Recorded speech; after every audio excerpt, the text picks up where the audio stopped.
আইলে নিরালাই গো নবী, আইলে নিরালাই। দয়াল নবী কত দূরে, লোহিত সাগরে তীরে, মদিনারি সোনার ঘর, মদিনারি সোনার ঘরে আছেন তিনি সর্বদাই। আইলে নিরালাই গো নবী, আইলে নিরালাই। চাচা, আমি যদি আমার নবীকে পাইতাম, তার হাতে হাত দিয়ে বায়াত হয়ে যেতাম, কালিমার মালা গ্রহণ করে নিতাম।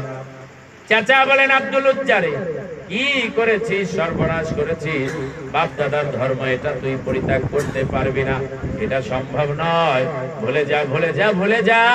তুই চাচা ভাতিজা যা বলেছি আর কাউকে বলিস না। ভাতিজা বলে, চাচা আমার আর কোনো ভয় নাই, তোমার সামনে যেহেতু প্রকাশ করে ফেলেছি, আর পিছনে ফেরার কায়দা নাই, আর পিছনে ফেরার কায়দা নাই।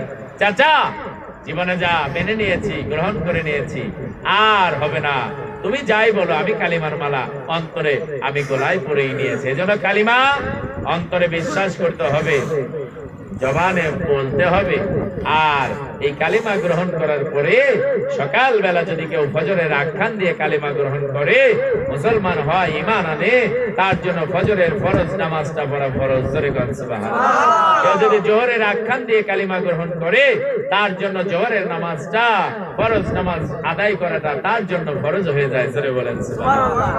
আব্দুল উজ্জা বলেন, চাচা আর হবে না, চাচাকে বিদায় দেন, আমি নবীর দরবারে চলে যাব, রিসালাতের দরবারে চলে যাব, আমি আমার নবীজির কাছে চলে যাব। চাচা বলেন, আব্দুল উজ্জা সম্পদ থেকে কিন্তু তোমাকে, সম্পদ থেকে